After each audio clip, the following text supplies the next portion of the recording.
History of Uttar Pradesh. दोस्तों, आज हम जिस राज्य की बात करने जा रहे हैं वो कोई आम राज्य नहीं है। वैसे आम तो कोई राज्य नहीं, सभी राज्यों की अपनी अपनी विशेषता है, लेकिन ये राज्य भारत में होने वाली किसी भी बात या घटना पर सबसे ज्यादा सुर्खियों में रहता है। ये श्री राम, श्री कृष्ण और बुद्ध की जन्मभूमि है, तो कबीर और महावीर का कर्मस्थल। यहीं पर गंगा शिव में समाहित हुई है और यहीं की मिट्टी से लक्ष्मीबाई और मंगल पांडे जैसे सपूतों ने जन्म लिया है। इस राज्य की धरती ने भारत को सबसे ज्यादा प्रधानमंत्री दिए हैं। कहा जाता है कि दिल्ली की सत्ता की राह इसी राज्य से होकर गुजरती है। ये राज्य देश की राजनीति की दिशा और दशा तय करता है, तो वहीं आर्थिक मुद्दों में भी ये सबसे आगे है। ये अपनी गंगा जमुनी तहजीब और अपनी नजाकत के लिए सारी दुनिया में फेमस है। दोस्तों, हम बात कर रहे हैं उत्तर प्रदेश की। भारत के उत्तर मध्य में बसा उत्तर प्रदेश भारत का सबसे अधिक आबादी वाला और चौथा सबसे बड़ा राज्य है। ये राज्य जितना नएपन से भरा है उतना ही ऐतिहासिक भी है। उत्तर वैदिक काल में इसे ब्रह्म ऋषि देश या मध्य देश के नाम से जाना जाता था। ये वैदिक काल के कई महान ऋषि मुनियों जैसे भारद्वाज, गौतम, याज्ञवल्क्य, वशिष्ठ, विश्वामित्र और वाल्मीकि आदि की तपोभूमि रहा। आर्यों की कई पवित्र पुस्तकें भी यहीं लिखी गई। भारत के दो महान महाकाव्यों रामायण और महाभारत की कथा भी इसी क्षेत्र पर आधारित है। उत्तर प्रदेश का इतिहास लगभग 4000 वर्ष पुराना है। जब आर्यों ने इस सरजमीन पर कदम रखा और वैदिक सभ्यता का आरंभ हुआ, तभी से यहां का इतिहास मिलता है। आर्य सिंधु और सतलज के मैदानी भागों से यमुना और गंगा के मैदानी भाग की ओर बढ़े। इन्होंने यमुना और गंगा के मैदानी भाग और घाघरा क्षेत्र को अपना घर बनाया। इन्हीं आर्यों के नाम पर भारत देश का नाम आर्यवर्त अथवा भारतवर्ष पड़ा। गंगा के मैदान के बीचों बीच अपनी स्थिति के कारण उत्तर प्रदेश समूचे उत्तरी भारत के इतिहास का केंद्र बिंदु रहा है। उत्तर प्रदेश का इतिहास बेहद प्राचीन और बेहद दिलचस्प है। आज हम आपको उत्तर प्रदेश के उस इतिहास से रूबरू कराएंगे जिसके बारे में किताबों में बहुत कम जानकारी है। तो आइए चलते हैं उत्तर प्रदेश के ऐतिहासिक सफर पर।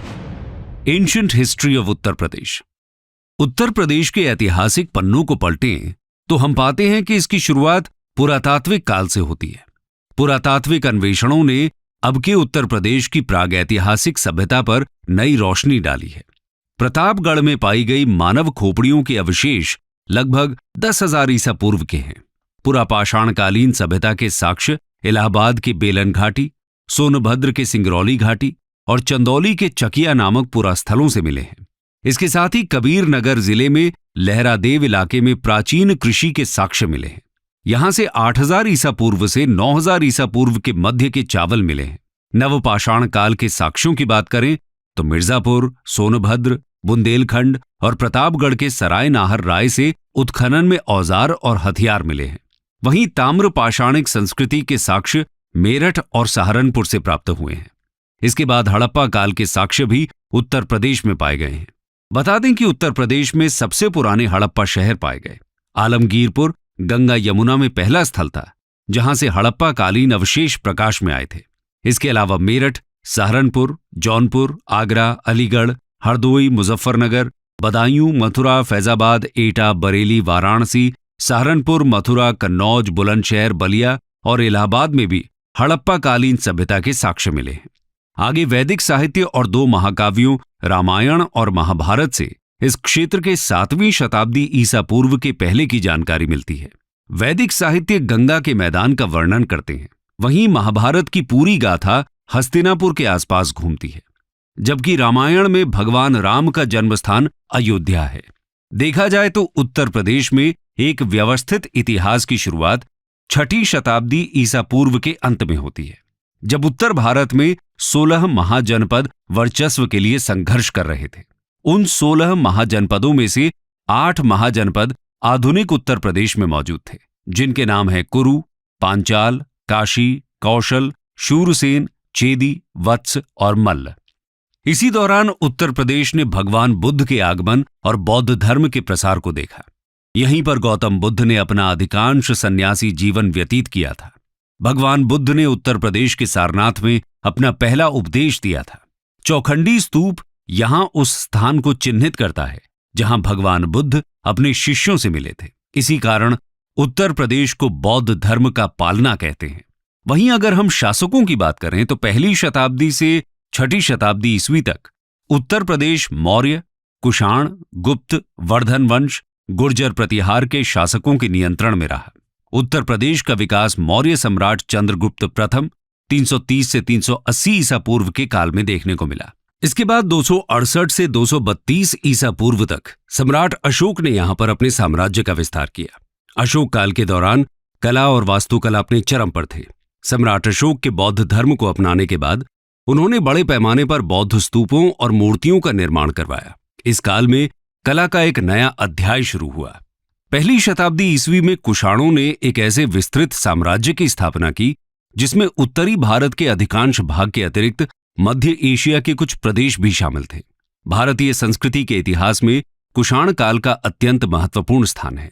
कुषाणों के संरक्षण में भारत ने धर्म, कला, साहित्य, दर्शन आदि के क्षेत्र में अत्यधिक उन्नति की।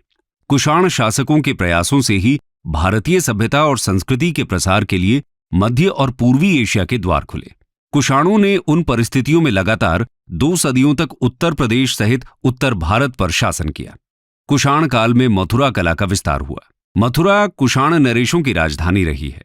साथ ही वो उत्तर भारत का एक बड़ा व्यापारिक केंद्र भी रहा है। कुषाण शासक कनिष्क, हुविष्क और वासुदेव का शासनकाल मथुरा कला का स्वर्णिम काल रहा है। इसके बाद गुप्त साम्राज्य का शासन रहा। गुप्त वंश के शासक समुद्रगुप्त ने लगभग 330 से लेकर 380 ईस्वी तक इस सरजमीं पर शासन किया। उनके बाद चंद्रगुप्त द्वितीय ने लगभग 380 से लेकर 415 ईस्वी तक यहां पर राज किया। गुप्त काल के दौरान ही हिंदू कला का भी काफी विकास हुआ। गुप्त साम्राज्य को तोड़ने वाले हूणों के आक्रमण के बाद गंगा यमुना दोआब ने कन्नौज का उदय देखा। एक अन्य प्रसिद्ध शासक हर्षवर्धन ने 606 से लेकर 647 ईस्वी तक उत्तर प्रदेश पर शासन किया। इन्होंने कन्नौज के पास स्थित अपनी राजधानी से समूचे उत्तर प्रदेश, बिहार, मध्य प्रदेश, पंजाब और राजस्थान के कुछ हिस्सों पर शासन किया। हर्षवर्धन के शासनकाल के दौरान कन्नौज साम्राज्य अपने चरमोत्कर्ष पर पहुंच गया था। हर्षवर्धन की मृत्यु के तुरंत बाद उनका साम्राज्य कई राज्यों में बिखर गया, जिसके बाद इस क्षेत्र पर नियंत्रण करने के लिए त्रिकोणीय संघर्ष विकसित हुआ, जिसमें पश्चिम और उत्तर क्षेत्र से गुर्जर प्रतिहार साम्राज्य, पूर्व से बंगाल के पाल साम्राज्य और दक्षिण में दक्कन में आधारभूत राष्ट्रकूट साम्राज्य शामिल थे। गुर्जर प्रतिहार शासक वत्सराज ने कन्नौज के नियंत्रण के लिए पाल शासक धर्मपाल और राष्ट्रकूट राजा दंती दुर्ग को सफलतापूर्वक चुनौती दी और पराजित कर 2 राजछत्रों पर कब्जा कर लिया। कन्नौज गुर्जर प्रतिहार साम्राज्य का केंद्र बन गया। अपनी शक्ति के चरमोत्कर्ष के दौरान अधिकतर उत्तरी भारत पर इनका अधिकार रहा। मध्यकाल में उत्तर प्रदेश मुस्लिम शासकों के अधीन हो गया था, जिससे हिंदू और इस्लाम धर्म के पास आने से एक नई मिलीजुली संस्कृति का विकास हुआ। आइए जानते हैं उत्तर प्रदेश के मध्यकाल को। Medieval history of Uttar Pradesh. Bharat में 1000 से 1030 ईस्वी तक मुसलमानों का आगमन हो चुका था, लेकिन उत्तरी भारत में 12वीं शताब्दी के अंतिम दशक के बाद ही मुस्लिम शासक स्थापित हुए, जब मोहम्मद गौरी ने गढ़वाल राजवंश और दूसरे शासकों को हराया। बता दें कि गढ़वाल राजवंश ने 11वीं शताब्दी से लेकर 12वीं शताब्दी तक उत्तर प्रदेश पर शासन किया था। मोहम्मद गौरी ने 1194 ईस्वी में गढ़वाल वंश के राजा जयचंद पर आक्रमण किया था। भारत में मोहम्मद गौरी के साथ ही मुस्लिम शासक का आरंभ हुआ था। हालांकि उसका कोई पुत्र नहीं था, इसलिए उसने अपने दास कुतुबुद्दीन ऐबक को अपना उत्तराधिकारी बना दिया, जिसने भारत में दास वंश की स्थापना की और अधिकारों पर कब्जा किया। उसने 1210 ईस्वी तक शासन किया।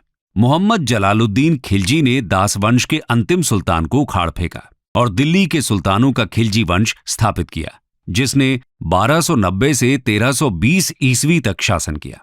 खिलजी वंश के बाद गयासुद्दीन तुगलक ने तुगलक वंश की स्थापना की। खिलजी और तुगलक साम्राज्य में उत्तर प्रदेश भी शामिल था। तुगलक वंश के पतन के बाद शर्की वंश की स्थापना हुई। शर्कियों ने जौनपुर को अपनी राजधानी बनाया, जो 1 शताब्दी से कम समय तक रही। इस वंश को 1479 ईस्वी में सुल्तान बहलोल लोदी ने पराजित किया। 1414 से 1526 ईस्वी तक दिल्ली की बागडोर सैयद और लोदी राजाओं के हाथों में रही। सिकंदर लोदी के शासनकाल के दौरान 1504 ईस्वी में आगरा को उपराजधानी का दर्जा दिया गया। सिकंदर लोदी के बाद इब्राहिम लोदी आगरा की गद्दी पर बैठा। लगभग 600 सालों तक अधिकांश भारत की तरह उत्तर प्रदेश पर भी किसी न किसी मुस्लिम वंश का शासन रहा, जिनका केंद्र दिल्ली या उसके आसपास था। तैमूर और चंगेज खान के वंशज बाबर ने 1526 ईस्वी में दिल्ली के सुल्तान इब्राहिम लोदी को हराया और सर्वाधिक सफल मुस्लिम वंश मुगल वंश की नींव रखी। इस साम्राज्य ने 200 सालों से भी अधिक समय तक उपमहाद्वीप पर शासन किया, जो अफगानिस्तान से बांग्लादेश तक फैला हुआ था, जिसकी शक्ति उत्तर प्रदेश में केंद्रीकृत थी। चौसा के युद्ध में मुगल राजा हुमायूं को सूरी वंश के राजा शेर शाह सूरी ने हराया और उत्तर प्रदेश पर सूरी वंश का राज शुरू लोदी ने पराजित किया। 1414 से 1526 ईस्वी तक दिल्ली की बागडोर सैयद और लोदी राजाओं के हाथों में रही। सिकंदर लोदी के शासनकाल के दौरान 1504 ईस्वी में आगरा को उपराजधानी का दर्जा दिया गया। सिकंदर लोदी के बाद इब्राहिम लोदी आगरा की गद्दी पर बैठा। लगभग 600 सालों तक अधिकांश भारत की तरह उत्तर प्रदेश पर भी किसी न किसी मुस्लिम वंश का शासन रहा, जिनका केंद्र दिल्ली या उसके आसपास था। तैमूर और चंगेज खान के वंशज बाबर ने 1526 ईस्वी में दिल्ली के सुल्तान इब्राहिम लोदी को हराया और सर्वाधिक सफल मुस्लिम वंश मुगल वंश की नींव रखी।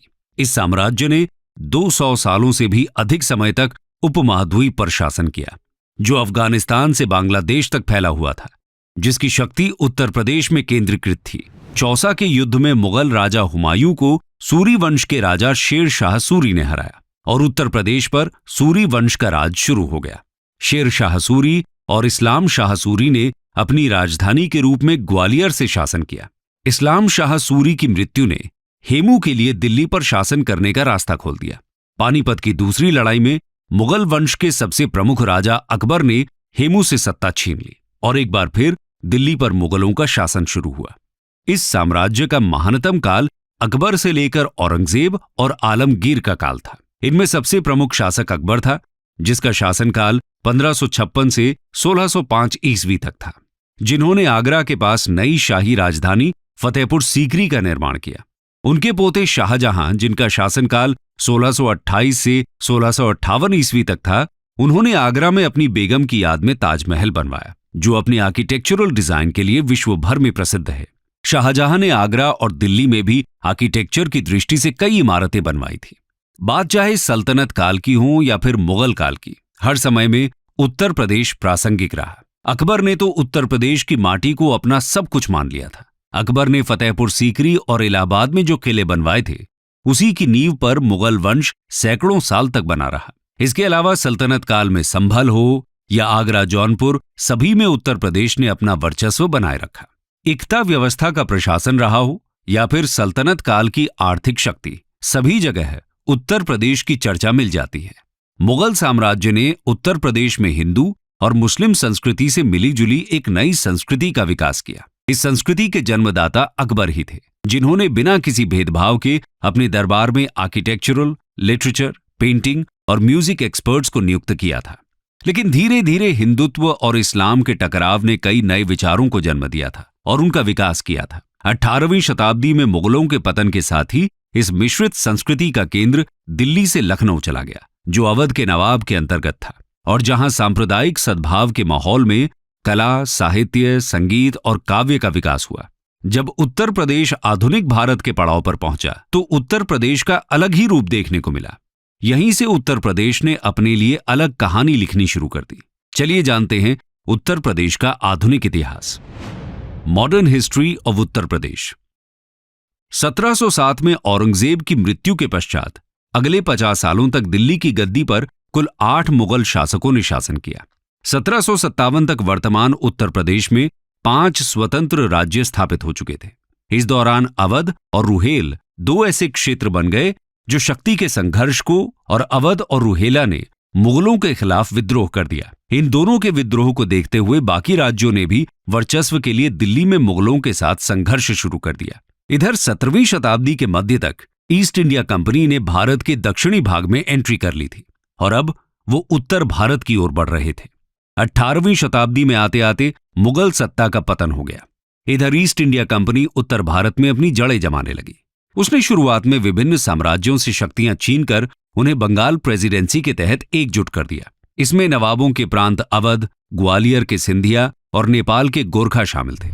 1834 में ईस्ट इंडिया कंपनी ने उत्तर पश्चिमी प्रांतों को बंगाल प्रेसिडेंसी से अलग कर दिया और एक नई प्रेसिडेंसी का निर्माण किया, जिसे आगरा प्रेसिडेंसी कहा गया। सन 1857 की क्रांति की शुरुआत भी उत्तर प्रदेश के मेरठ शहर से ही हुई थी।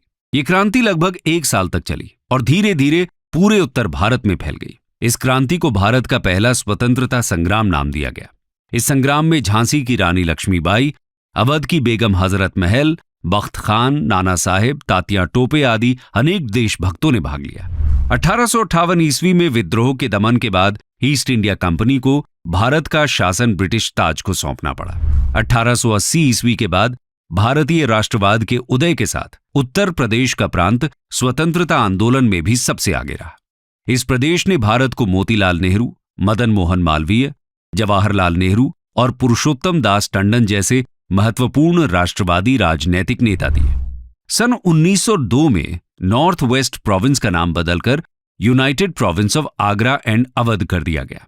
आम बोलचाल में इसे यूपी कहा जाने लगा। सन 1920 में प्रदेश की राजधानी को इलाहाबाद के स्थान पर लखनऊ बना दिया गया और प्रदेश का उच्च न्यायालय इलाहाबाद में ही बना रहा और लखनऊ में उच्च न्यायालय की एक हाईकोर्ट बेंच स्थापित की गई। इसी दौरान भारत में ब्रिटिश साम्राज्य की नींव हिलाने के लिए महात्मा गांधी ने असहयोग आंदोलन शुरू किया, जो धीरे धीरे पूरे संयुक्त प्रांत में फैल गया। लेकिन चौरी चौरा गांव में हुई हिंसा के कारण महात्मा गांधी को असहयोग आंदोलन रोकना पड़ा। इसके साथ ही संयुक्त प्रांत मुस्लिम लीग की राजनीति का भी केंद्र रहा। ब्रिटिश काल के दौरान इन्हीं प्रांतों में सबसे अधिक रेलवे, नहर और संचार के साधनों का व्यापक विकास हुआ। अंग्रेजों ने यहां आधुनिक शिक्षा और वेस्टर्न कल्चर को भी बढ़ावा दिया। इसी के तहत यहां पर 1921 में लखनऊ विश्वविद्यालय की स्थापना हुई। बाद में 1935 में इसका संक्षिप्त नाम यूनाइटेड प्रोविंसेस प्रचलित हो गया। 1947 में भारत को अंग्रेजों से आजादी मिली और यूनाइटेड प्रोविंसेस एक नए लोकतांत्रिक भारत का महत्वपूर्ण एडमिनिस्ट्रेटिव यूनिट बन गया। 2 साल बाद इसकी सीमा के पास स्थित टिहरी गढ़वाल और रामपुर स्वतंत्र राज्यों को यूनाइटेड प्रोविंसेस में शामिल कर लिया गया। 24 जनवरी 1950 को गवर्नमेंट ऑफ इंडिया एक्ट 1935 के तहत यूनाइटेड प्रोविंसेस का नाम बदलकर उत्तर प्रदेश कर दिया गया था। लेकिन सन 2000 में उत्तर प्रदेश का विभाजन कर एक नए राज्य उत्तराखंड की स्थापना की गई। दरअसल उत्तर प्रदेश के गठन के तुरंत बाद राज्य के हिमालयी क्षेत्रों में अशांति विकसित हो गई थी। इस क्षेत्र के लोगों को लगा कि इतनी ज्यादा जनसंख्या और इतने बड़े एरिया के कारण लखनऊ में बैठी सरकार उन पर ध्यान नहीं देगी और उनकी देखरेख नहीं कर सकेगी। व्यापक बेरोजगारी, गरीबी और अपर्याप्त बुनियादी ढांचे ने उनके असंतोष में योगदान दिया। 1990 के दशक में एक अलग राज्य की उनकी मांग में तेजी आई। 2 भारत को अंग्रेजों से आजादी मिली और यूनाइटेड प्रोविंसेस एक नए लोकतांत्रिक भारत का महत्वपूर्ण एडमिनिस्ट्रेटिव यूनिट बन गया। 2 साल बाद इसकी सीमा के पास स्थित टिहरी गढ़वाल और रामपुर स्वतंत्र राज्यों को यूनाइटेड प्रोविंसेस में शामिल कर लिया गया। 24 जनवरी 1950 को गवर्नमेंट ऑफ इंडिया एक्ट 1935 के तहत यूनाइटेड प्रोविंसेस का नाम बदलकर उत्तर प्रदेश कर दिया गया था। लेकिन सन 2000 में उत्तर प्रदेश का विभाजन कर एक नए राज्य उत्तराखंड की स्थापना की गई। दरअसल उत्तर प्रदेश के गठन के तुरंत बाद राज्य के हिमालयी क्षेत्रों में अशांति विकसित हो गई थी। इस क्षेत्र के लोगों को लगा कि इतनी ज्यादा जनसंख्या और इतने बड़े एरिया के कारण लखनऊ में बैठी सरकार उन पर ध्यान नहीं देगी और उनकी देखरेख नहीं कर सकेगी। व्यापक बेरोजगारी, गरीबी और अपर्याप्त बुनियादी ढांचे ने उनके असंतोष में योगदान दिया। 1990 के दशक में एक अलग राज्य की उनकी मांग में तेजी आई। 2 अक्टूबर 1994 को मुजफ्फरनगर में एक हिंसक घटना से आंदोलन बढ़ गया, जब पुलिस ने राज्य समर्थक प्रदर्शनकारियों पर गोलीबारी की, जहां बहुत से लोग मारे गए। अंत में नवंबर 2000 में उत्तरांचल को उत्तर प्रदेश के उत्तर पश्चिमी हिस्से से अलग कर एक नए राज्य का गठन किया गया। 2007 में इसका नाम बदलकर उत्तराखंड रख दिया गया। कंक्लूजन। तो दोस्तों, ये थी उत्तर प्रदेश की गौरव गाथा।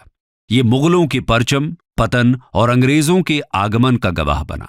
यहां की मिट्टी ने अंग्रेजों की गुलामी देखी है, तो इसी मिट्टी से क्रांति की चिंगारी भी उठी है। उत्तर प्रदेश की धरती हमेशा से सोना उगलने वाली रही, तभी तो अंग्रेजों ने बंगाल हाथ में आने के बाद भी उत्तर प्रदेश पर कब्जा करने के लिए अपना सब कुछ झोंक दिया। स्वतंत्रता के बाद से राज्य ने भारत के भीतर एक प्रमुख भूमिका बनाए रखी है। इस राज्य ने देश को कई प्रधानमंत्री दिए हैं, जिनमें जवाहरलाल नेहरू से लेकर लाल बहादुर शास्त्री, आयरन लेडी इंदिरा गांधी, चौधरी चरण सिंह, राजीव गांधी, वीपी सिंह, चंद्रशेखर और अटल बिहारी वाजपेयी तक शामिल हैं। उत्तर प्रदेश के इतिहास से अगर कुछ अनकहे किस्से आपको भी मालूम है तो कमेंट सेक्शन में हमारे साथ जरूर शेयर करें।